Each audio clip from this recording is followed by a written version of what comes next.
President Faust, members of the Harvard Corporation and the Board of Overseers, members of the faculty, proud parents, and above all, graduates. The first thing I would like to say is thank you. Not only has Harvard given me an extraordinary honor, but the weeks of fear and nausea I have endured at the thought of giving this commencement address have made me lose weight.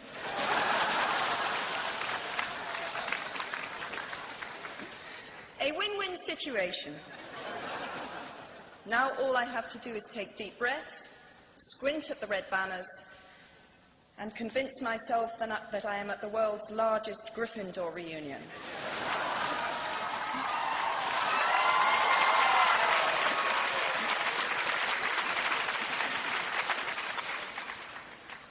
Delivering a commencement address is a great responsibility, or so I thought, until I cast my mind back to my own graduation. The commencement speaker that day was the distinguished British philosopher, Baroness Mary Warnock. Reflecting on her speech has helped me enormously in writing this one, because it turns out that I can't remember a single word she said.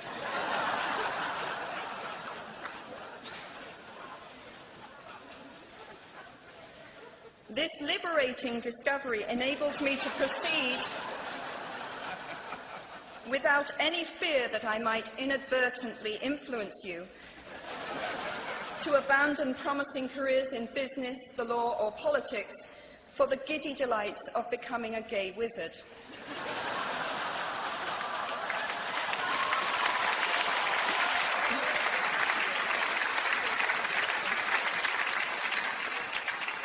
You see, if all you remember in years to come is the gay wizard joke, I've come out ahead of Baroness Mary Warnock.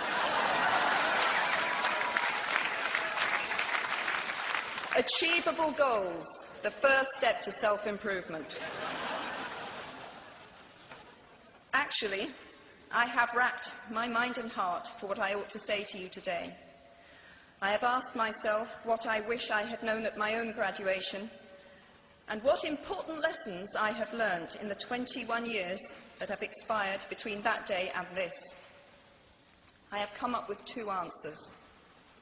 On this wonderful day when we are gathered together to celebrate your academic success, I have decided to talk to you about the benefits of failure. And as you stand on the threshold of what is sometimes called real life, I want to extol the crucial importance of imagination. These may seem quixotic or paradoxical choices, but bear with me.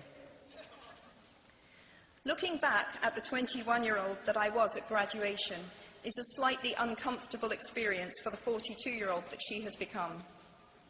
Half my lifetime ago, I was striking an uneasy balance between the ambition I had for myself and what those closest to me expected of me.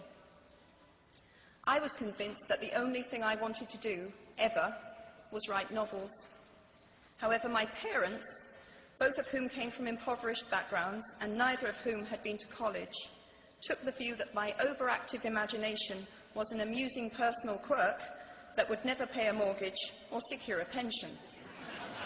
I know the irony strikes with the force of a cartoon anvil now, but... So they hoped that I would take a vocational degree. I wanted to study English literature.